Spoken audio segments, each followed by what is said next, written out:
반갑습니다. 저는 제일펫푸드 채널의 수의사 코너를 맡게 된 현철민 수의사라고 합니다. 수의사, 왜 갑자기 펫푸드 채널에서 수의사가 나오나 궁금하시죠?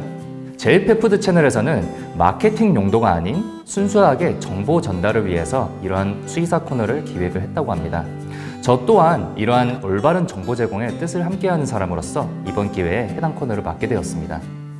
간단히 제 소개를 드리자면 저는 현재 제일사료의 수의영양연구소의 수석연구원을 맡고 있고요. 반려동물의 영양과 사료를 연구하고 개발하고 있는 영양학 전문 수의사입니다. 수의사로서 제가 여러분들에게 제공해 드릴 수 있는 것은 수의사가 가장 잘하는 것, 바로 올바른 정보를 제공하는 것입니다. 특히 저는 반려동물의 영양학과 관련된 분야에서는 굉장히 재미있고 유익한 이야기들이 많이 준비가 되어 있으니 평소에 여러분들이 영양에 관심이 많으셨다면 많은 도움을 드릴 수 있을 것 같습니다. 실제로 많은 보호자님들과 이야기를 해보면 반려동물 관련된 정보들을 구할 수 있는 창구는 굉장히 많은데 이러한 정보들을 신뢰할 수 있는가? 혹시 마케팅은 아닌가? 또는 잘못되면 누가 책임지는가에 대해서 굉장히 많은 불만들을 토로하고 계십니다. 특수한 사례들을 일반화시켜버리는 잘못된 경우들도 있었고 아무 말이나 톡톡 던져본 뒤에 나중에 가서 아니면 말고 이런 식으로 발뺌하는 경우도 많았습니다. 특히 인터넷의 익명성을 활용해서 잘못된 정보를 의도적으로 흘리거나 근거 없는 공포 마케팅을 하는 것을 저는 굉장히 많이 봐왔습니다. 속된 말로 아무 말 대잔치라고 합니다. 수의 영양학을 다루는 사람으로서 제가 여러분들에게 정보를 제공해 드릴 때는 저의 경험이나 사례 또는 뇌피셜을 설명해 드리기보다는 여러 가지 연구, 논문, 그리고 전문가의 인터뷰를 기반으로 한 객관적인 사실들을 위주로 설명을 드릴 예정입니다. 그동안 반려동물과 관련해서 궁금하셨던 내용들이 굉장히 많으셨을 겁니다. 이 코너에서는 보호자분들에게 유익하고 흥미로운 주제들을 하나하나 다뤄볼 예정입니다. 여러분들이 원하셨던 정보가 이러한 객관적인 근거를 기반으로 한 올바른 정보였다면 앞으로도 많은 관심 부탁드리겠습니다. 안녕하세요.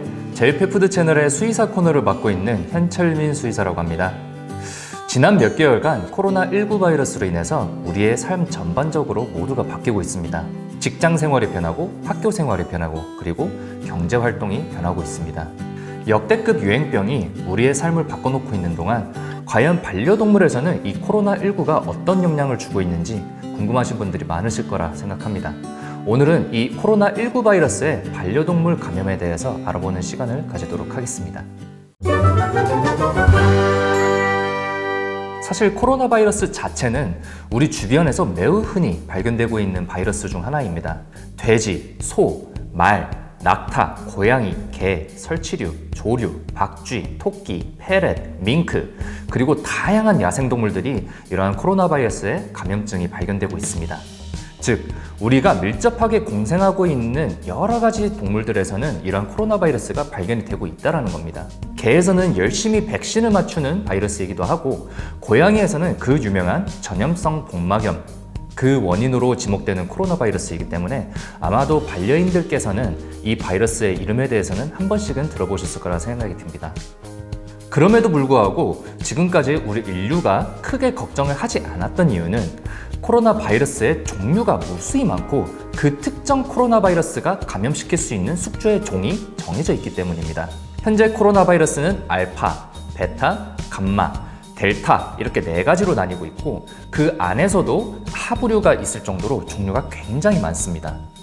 코로나 바이러스가 현재 문제가 되고 있는 이유는 코로나 바이러스의 특징 중 하나인 변이가 매우 쉽게 일어난다는 점과 그 특유의 복제 기전에 있습니다. 원래는 문제가 되지 않던 코로나 바이러스가 변이를 통해서 숙주가 변하고 감염 능력이 변하고 그 증상이 달라집니다. 일으키는 질환도 굉장히 다양한데 가벼운 설사부터 호흡기성 질환, 그리고 생식기계 질환, 장염, 간염, 신장염, 그리고 기타 수많은 질환들을 일으킬 수가 있습니다.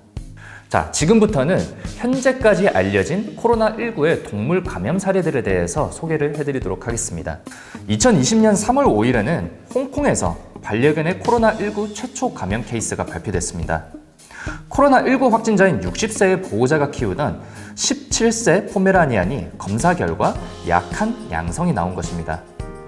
처음에는 검체 오염이 아닐까 예측을 했었는데 5번의 반복적인 항원 검사 결과가 모두 약한 양성으로 나와서 잠정적으로 코로나19 감염이 확정을 지었습니다. 2월 26일부터 3월 14일까지 격리가 된 뒤에 포메라니아는 집으로 돌아왔는데요. 그 뒤 3일 뒤에 사망을 하게 됩니다. 다만 전문가들은 해당 반려견이 사망이 코로나19로 인한 게 아니라 오래된 나이와 기존의 지병을 앓고 있던 탓에 사망일 가능성이 매우 높다라고 말을 하고 있습니다. 17년형이면 사실 적은 나이는 아니었던 것이죠. 3월 27일 벨기에에서는 사람에서 고양이로의 전파가 최초로 확인이 되었습니다. 보호자가 이탈리아를 방문함으로써 코로나19에 감염이 됐었는데 일주일 뒤에 같이 살고 있던 반려묘에서 호흡기성 질환들이 나타나기 시작했습니다. 벨기에 보건당국에 따르면 리게대학교 수의과대학에서 해당 반려묘의 분변과 구토 시료를 분석해본 결과 코로나19 바이러스에 대한 양성 반응을 보였다고 합니다. 즉, 코로나19가 사람에서 고양이로의 전파가 보고가 되었다는 것이죠. 단, 고양이에서 사람으로의 전파는 아직까지 확인된 바가 없습니다. 4월 6일 CNN에 따르면 뉴욕에 있는 브롱크스 동물원에서 나디아라는 호랑이가 코로나 바이러스 검사에서 최초로 양성이 나왔습니다. 나디아는 4년형 암컷 호랑이인데 나디아를 포함한 5마리의 호랑이와 사자에서 호흡기성 증상이 나타나자 인근 수의과대학 실험실에서 코로나 바이러스 검사를 돌리기 시작했습니다. 감염 경로는 무증상 감염 상태인 사육사가 동물들을 관리하면서 이루어진 것으로 보고 있습니다. USDA에서는 아직까지 반려동물과 관련된 정보들이 많이 부족하기 때문에 코로나 바이러스를 앓고 있다고 하면은 타 동물과의 접촉을 최소화하라고 권고하고 있습니다. 지금까지 반려동물에서 나타나는 코로나19 감염에 대해서 알아봤습니다.